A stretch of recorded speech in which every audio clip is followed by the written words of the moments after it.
Hello and welcome back to Heartwork Organizing. I'm Darla DeMauro and I'm the founder of Heartwork Organizing and the author of Organizing Your Home with Sort and Succeed. And that's what I want to talk to you about today.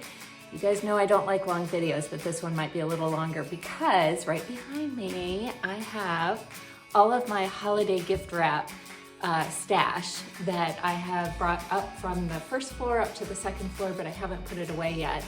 I actually left it out on purpose so that we could go through a Sort and Succeed organizing project together. Now this is admittedly sort of a small project, but it's pretty much what I see on my clients' staircases a lot. You know, that part where the staircase goes up a little bit and then turns and goes up the rest of the way. That is I don't know, there's like a magnet there. And a lot of times things that should be going up or should be coming down kind of get stuck there. So this is about the size of what I usually see in my clients' homes. So I thought if we go through a Sort and Succeed project together, you could see how to do it the same way every time. Doesn't matter if it's a bunch of things or one type of thing, like mine's all gift wrap back here, but even if it's a bunch of things, the Sort and Succeed process is going to get you through organizing and putting things all the way away, right? Not just sorting them. A lot of people think Sort and Succeed stands for, you know, sort and succeed, but it's actually 5 steps, and the SORT means something. So step number 1 is start with a written plan. And my written plan here, in case it's backwards, I'm not sure if that's going to show backwards for you, says put away Christmas wrap.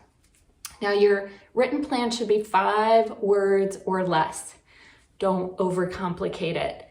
We are not asking for a term paper. We're not asking for a bunch of bullet points here. We're just, step 1 is write it down. Why do you want to write it down? Isn't that something, you know, extra in your organizing process?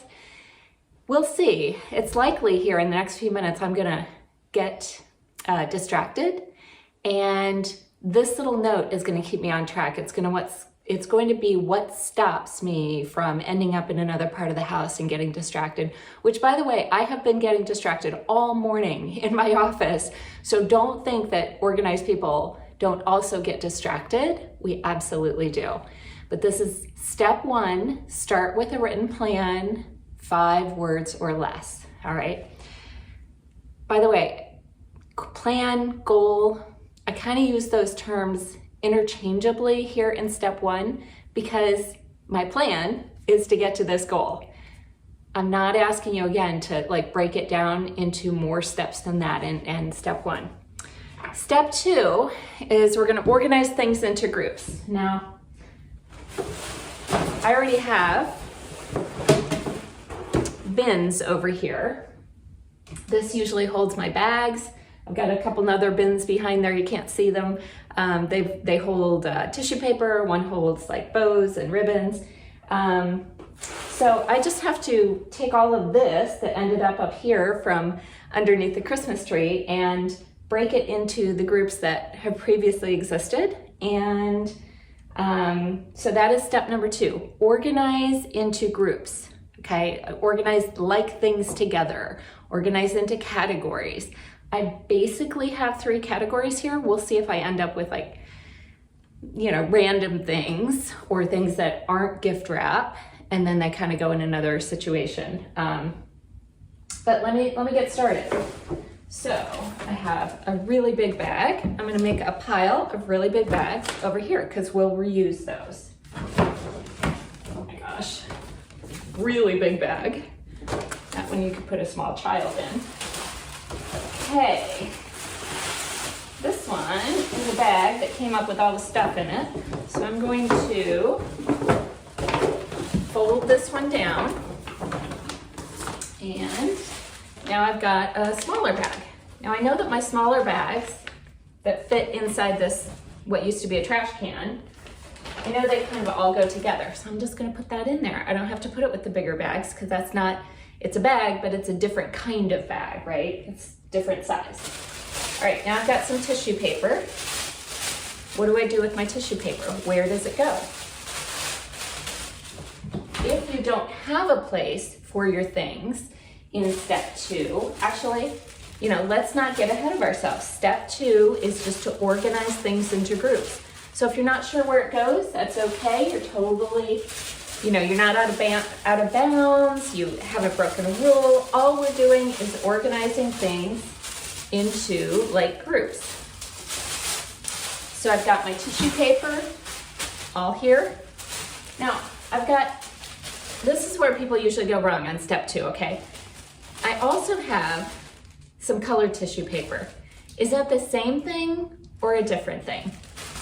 Organizing into groups, you want to go with the biggest type of group that you can to start with. You can always break a group down into smaller bits. If it feels really obvious to you that this is a different type of group than that, fine. But you don't want to get so detailed at this point that you get paralyzed and can't move forward.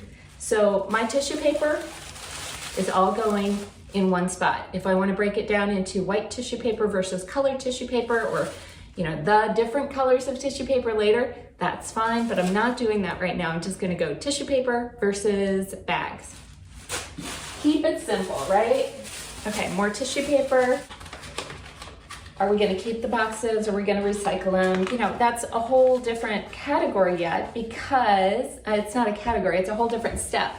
My keeping versus not keeping is not in step 2. It's in step 3, and I'm not there yet. So I'm just going to say boxes, boxes, boxes. I'm going to make a pile for those that is different from the bag pile. Now again, some of you may be saying, but it's all gift wrap. Isn't that the same thing? Well, in my house, I do break them down separately for storage. So yeah, that is a different group. So I have boxes over here. I have gift wrap over here. I have the huge bags over here on the floor. And then I've got my smaller bags that fit in a particular container. So those are my groups. More bags. Now, the thing is, this bag actually, I'm gonna take this down to my office. Now, I don't have my whole setup here just because I'm doing this on the fly. If I were in your home, or if I were helping somebody who was disorganized and needed help with this thought process, I would ask them to start with the 4 or 5 essential bins: trash, donate, recycle, and elsewhere. Those are the 4 bins we always start with. Sometimes we have a shred bin as well. This needs to go back to my office, which is in a different place in the house, or I might actually take it into my office, which is in a different building entirely. If I had my bins here, I would put that in an elsewhere bin, so that before I was done, I knew that that needed to get moved out to an entirely different place or a different part of the house. I don't have that bin here, so I am going to, again, make a different pile. And if I'm working with Post-it notes, I can actually take a Post-it note, write elsewhere on it, and when I leave this area in 10 or 15 minutes, I don't have to remember what's going on with that brown bag. I've written my future self a note, and I'll be able to put that little bag away without any mental effort at all. Okay? And I'm gonna go back to sorting, right? So I'm still in step 2. I'm organizing things into groups, and I'm just gonna do that until all of my things are in little groups. They're not gonna be put away yet. They're just sorted into groups.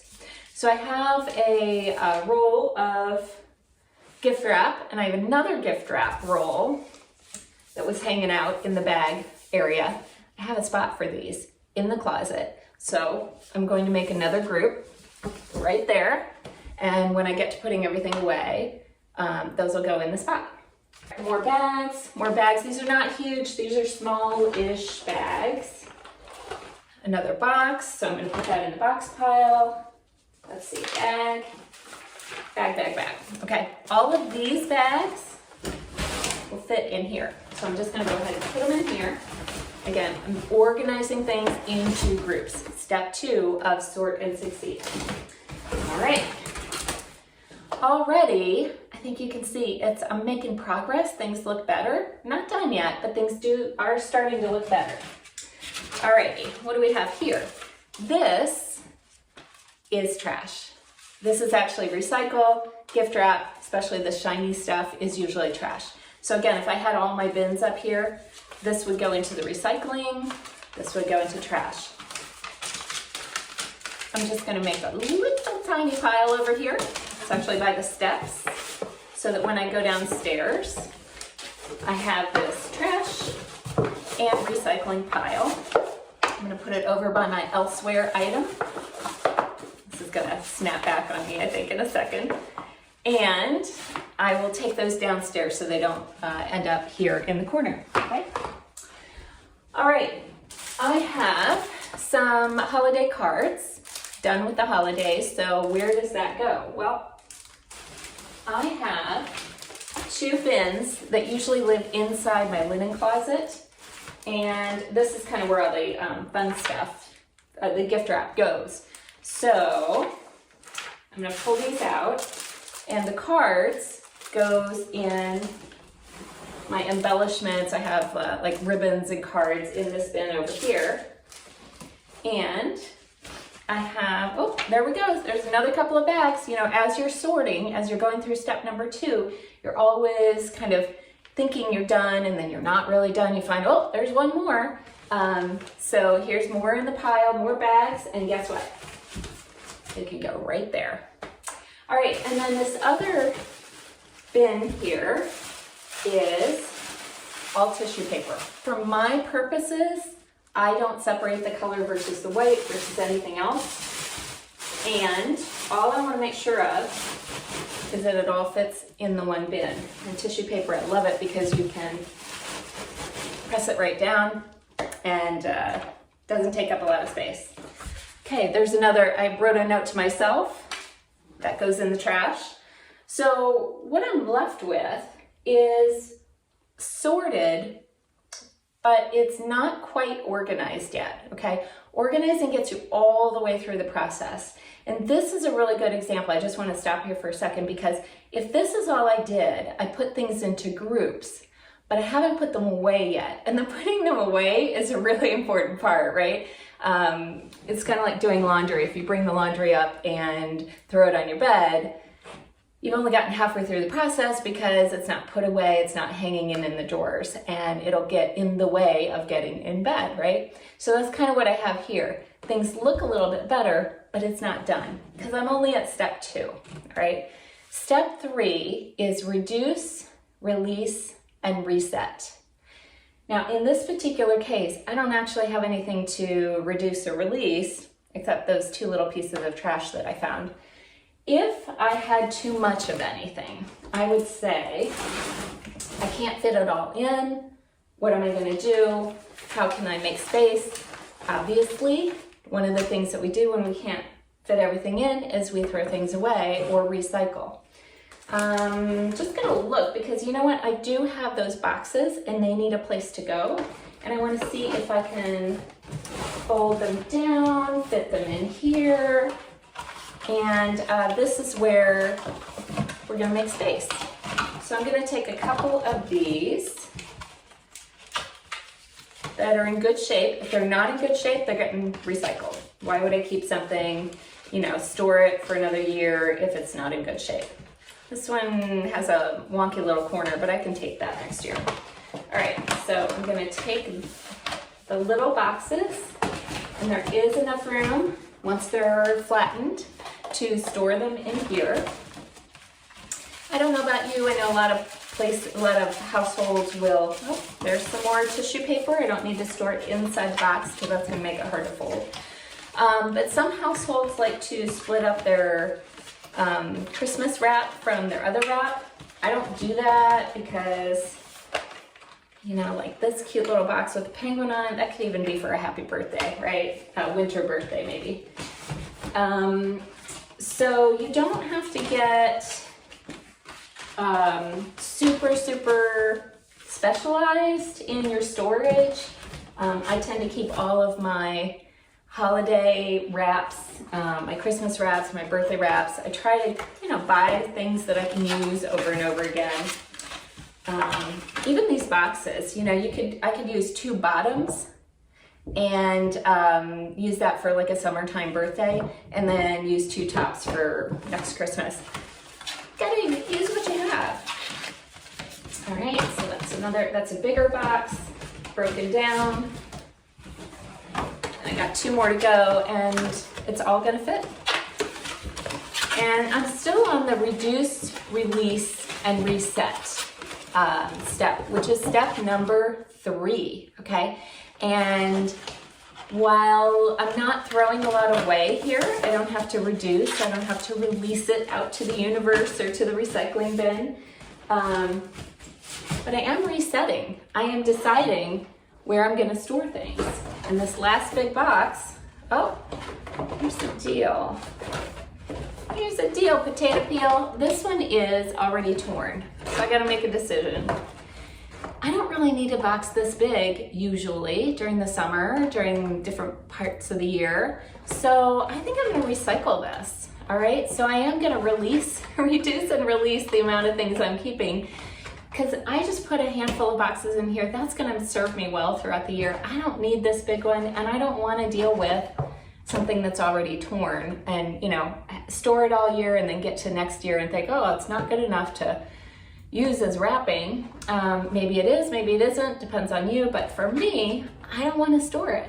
So I'm gonna send it out to recycling now. I have this little pile over here of things that I'll take down to the recycling bin. So there we go. Now, I could spend more time making this little container magazine perfect, but I don't have time. Right now, it is organized. It will fit back in the closet in the spot that it's always been in, and it'll fit nicely with these other 2 bins that are already, they already have the right things in them, and they also are ready to go back in the closet. And then I've got my 2 rolls of wrapping paper, which have a spot just inside the door. So I'll be able to take those in too, whoops. And then again, right behind the door, I have a little tiny slice of space, and these bigger bags will sit right in the closet as well. So it's down the other end of the hallway. I'm not gonna walk you down there, but that's it. That's step 3, reduce, release, and reset. So I'm ready to reset, meaning take things back to the closet and put them away. Now, step 4 of Sort and Succeed is to tweak your space. So I will tell you, I used to have these bins were kind of different, right? I had a different setup. And somewhere along the way, a few years ago, I happened upon a sale and I got these fabric bins, and I swapped my gift supplies into them. So that's the kind of tweaking that you might want to do over time. Step 4 is very often just making things work a little better, maybe look a little nicer. That's what step 4 is about. You want to do that in step 4, not in step 1, because you don't want to spend a lot of time making things perfect if things don't fit, right? They have to fit first. So they fit first, and then make your upgrades over time. And that's the tweaking, step 4. Guess what? Once I get these out of the way, put them back in the closet. Now, again, I'll do that off camera, but this hallway area is going to be completely cleared out. And my camera tells me it took me about 20 minutes to do this. If I hadn't been talking, it would have taken me about 10 minutes, honestly. So doesn't take a lot of time to do a small organizing project like this. And even though it doesn't, I really want your brain to register that you have done something important for yourself, for your home. And so that's the step 5 of Sort and Succeed, is to succeed and celebrate. Your celebration doesn't have to be a big deal. It just has to be tied, mentally tied to the project that you just completed. So right now I'll probably go brew myself a cup of afternoon tea, or maybe, I've been inside all day, maybe I'll walk around the block. Doesn't cost me anything. It doesn't have to be a big deal. It doesn't have to take a lot of your time, but it's a refresher for your body, and it's a hook for your mind to say, I did something good, I get a reward, and I'm gonna claim that reward. And just that little activity is actually training your brain. We talk a lot about bad habits. By rewarding yourself, you're actually creating good habits and reminding your brain that you are accomplishing something, which, pat on the back. I want to be there to pat you on the back, and I can't be, so that's what this video is about. But take a moment. It could be, your reward could be sitting on the couch for half an hour and reading your favorite book, or playing with the cat or the dog or whatever. So these rewards don't have to be big, but follow up every time you make progress, not just when you finish a project, but when you make progress. Because if you can't, for some reason, fully finish a project, I still want you to reward yourself, right? Sort and Succeed rewards progress, not just completion, not just the one and only finished project, because sometimes, the finished project is kind of hard to see and it's kind of hard to get to, and we're not going for perfection. That's not what this is about at all. So thanks for hanging with me. I will try and post this so that you guys have more encouragement to make the kind of changes that you want to make in your home, large and small. It's the little changes day over day that are going to make the biggest change in your life overall when you're trying to get organized. And I just really appreciate you inviting me into your life and your home to show you these things. And I just really want you to be encouraged in your own progress. So have a great day, and please keep me posted. If you're in our Facebook group, I'd love for you to post and show us your organizing projects so that we can all be inspired by all of the change that we're going to be seeing throughout the year.